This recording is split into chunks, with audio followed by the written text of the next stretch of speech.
Ya, tadi juga kan ngebahas kalau puisi itu sangat melibatkan banget perasaan gitu ya, Kang. Tentu semua orang punya perasaan seperti itu gitu. Dia jatuh cinta, dia sedih, tapi nggak semua orang bisa bikin puisi gitu, Kang. Apa sih emang tools utama gitu? Apakah orang harus jadi seniman dulu atau gimana sih untuk bisa menciptakan puisi? Karena nggak semua orang gitu. Semua orang punya perasaan, semua orang bisa ngerasain sedih, jatuh cinta, tapi nggak semua orang bisa bikin puisi gitu, Kang. Kalau saya justru berbaik sangka, nggak berburuk sangka ya. Nah, Berburuk sangka seperti tadi katanya kan. Semua orang bisa jatuh cinta, Iya. tapi tidak semua orang bisa menulis puisi. ya. Menurut saya, semua orang memang pernah merasakan cinta. Soalnya adalah tidak semua orang ingin menuliskannya. Oh, iya.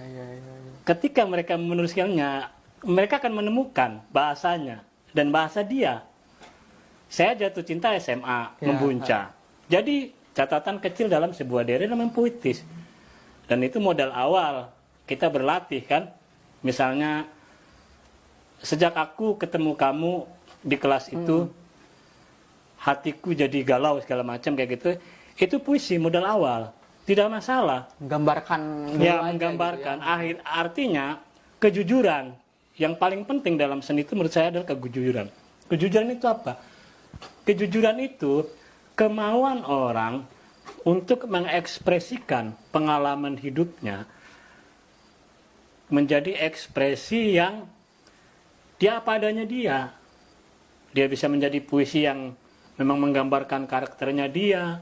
Dia bisa menjadi lukisan yang memang itulah dia. Jadi seni itu bisa menjadi jembatan untuk pembentukan karakter kita juga. Keunikan kita. Jadi saya berbaik sangka. Sebenarnya semua orang punya potensi bisa menulis puisi. Masalahnya adalah tidak semua orang Mau gitu. mau menuliskannya. Itu loh bos. Iya. Oke, berarti dikoreksi berarti ya. Ya. Semua orang bisa merasakannya cinta, tapi nggak semua orang bisa Mau menuliskannya. Bukan tidak bisa. Tidak bisa. Pada soal mau menuliskannya atau tidak. Karena ada yang dipendam aja gitu kan, segala macam. Terus puisi juga masuk ke salah satu sastra yang mungkin sistematikanya nggak terlalu rumit gitu ya, Kang ya. Dia punya lisensi poetika ya kalau nggak salah. Jadi nggak harus Lisensi poetika. Ya, lisensi poetika. Jadi bebas gitu kan. Mau huruf awal kecil, nggak harus kapital gitu. Nah, itu jadi Lisensi poetika itu kemudian lah kita bahas. Tapi kalau misalnya generasi muda ingin belajar nulis puisi, ngapain juga repot-repot masalah lisensi poetika? Kita jalanin aja padanya kita. Kalau mau belajar nulis puisi ya belajar aja nulis. Lisensi poetika itu medannya lain. Kalau kita punya keinginan untuk kemudian mempublikasikannya ke media-media, itu kan dia di sana ada kurator, iya. dia ada pemeriksa, ada penilai, dan biasanya kurator ini memang kalau bukan pakar juga orang yang sudah diakui gitu kan, itu kan lisensi poetika. Misalnya zaman dulu saya kenapa ngirim ke Tempo, karena di sana ada Nirwan Dewanto. Nirwan Dewanto itu dianggap angker. Ukuran saya, kalau saya berhasil nembus nih orang, berarti keren banget ya. ya bagus gitu kan. Ya. Itu lisensi Keren. poetika. Tapi anak-anak muda yang mau belajar nulis segala macam, yang nggak usah bicara lisensi poetika dulu, Nulis dulu aja lah ya. ya nulis dulu aja, ngapain? Nanti nggak jadi loh. Karena apa? Saya juga begitu. Nggak ada itu beban misalnya. Pengalaman saya pertama kali nulis puisi, itu kepentingannya bukan untuk publikasi malah. Untuk Healing. Healing. Penghiburan diri. Saya kesepian, kuliah segala macam, nggak ada ongkos untuk jajan atau jalan-jalan seperti teman-teman saya lainnya, anak para pejabat. Saya baca puisi, saya belajar nulis puisi. Dalam rangka apa? Healing untuk diri sendiri. Artinya apa? Mengekspresikan diri untuk menghindari hal-hal negatif. Jadi nggak ada itu lisensi poetika untuk mereka yang baru mau menulis puisi. Lisensi poetika itu kemudian. Kalau kita dirasa ingin mengejar itu, ingin mengejar prestasi, pengakuan kuratorial dan lain sebagainya. Nah, tadi Akang juga mention kalau Akang mulai tadi kuliah. Berarti pengalaman pertama bertemu dengan puisi itu waktu kuliah, Kang? Sebenarnya kalau pengalaman pertama bertemu puisi sejak pesantren. Pesantren. Karena apa? Di pesantren itu transmisi pengetahuan keislaman dan ketatabahasaan Arab disalurkan dengan kitab-kitab yang ditulis dalam bentuk puisi, nadom. Al-Ajrumiyah itu kan puisi, nadom. Alfiyah itu kan nadom. Contohnya begini, Alfiyah itu kan Qala Muhammadun huwa ibnu Maliki Ahmadu Rambillaha khairu Maliki Musalliyan ala Nabil Mustafa wa alihil mustakmilina syarafa. Sadar nggak bunyinya kamu? Teratur kan, Ya. ada AA, ada II gitu kan. Kayak sajak ABAB Ya gitu itu rumus pantun lah kalau dalam bahasa kita kan, kalau dalam tradisi bangsa kita kan.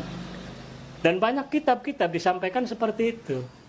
Artinya perkenalan saya dengan puisi itu sebenarnya Usia berapa itu? sudah terjadi dengan perkenalan saya dengan hasanah Islam gitu loh, hasanah kecil pesantren.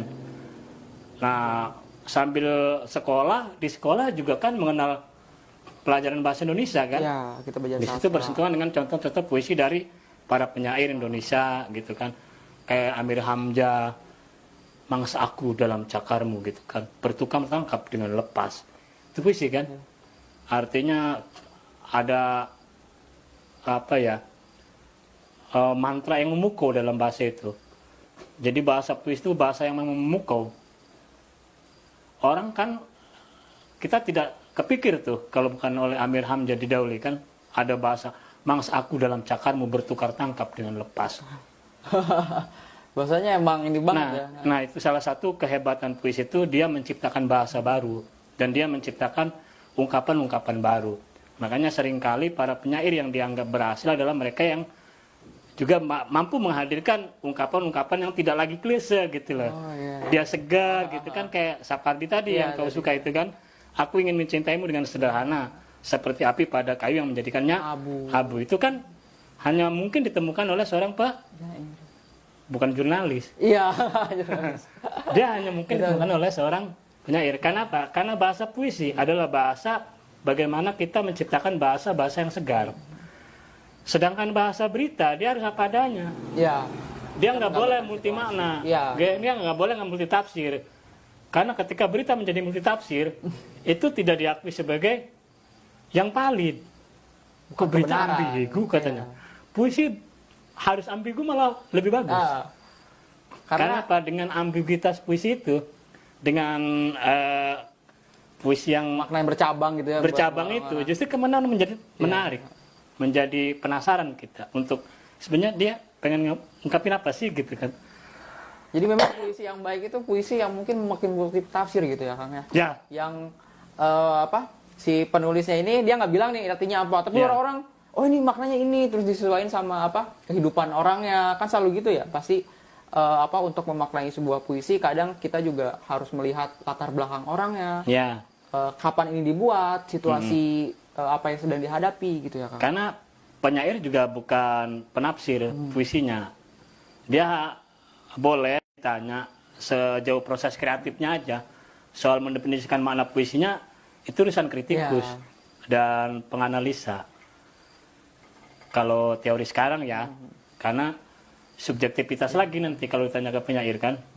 Kenapa? Karena para kritikus, akademisi sudah memiliki metode-metode saintifiknya untuk membedah makna-makna dalam karya sastra. Banyak pendekatannya juga kan. Ada pendekatan strukturalis, ada formalis, ada hermeneutik dan lain sebagainya kayak gitu kan.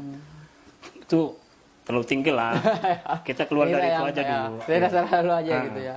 Nah, tadi terkait balik lagi mungkin Kang mundur dikit tentang Akang yang pertama kali bertemu dengan dunia puisi gitu. Seorang sutradara dia pasti punya film favorit yang Yeah. bikin dia ingin menjadi seorang apa filmmaker gitu. Seorang penulis dia pasti punya buku yang akan selalu dia kenang. Nah, untuk Akang sendiri gitu kan. Penyair Buku apa favorit gitu? saya itu yang pertama adalah Rumi. Rumi. Itu pertama banget berarti Akang ketemu. Ya, karena Rumi itu populer ya. Yang kedua adalah Paruzdak. Jadi semuanya Islam. Yang ketiga, yang kontemporernya, Nizar Qobani, penyair Suria. Itu legendaris. Itu Timur Tengah semua ya. Ya, karena memang luar biasa bahasanya. sublim, dalam, dan segar. Kayak Nizar Qobani nih, saya suka petikan puisinya ya, dari Nizar Qobani nih. Aku ingin menemukan cara untuk mencintaimu tanpa kata-kata. Itu menurut saya dalam. Iya, iya. Dan inspiring. Iya, iya. Dan puisi-puisi Qobani tentang perempuan itu luar biasa.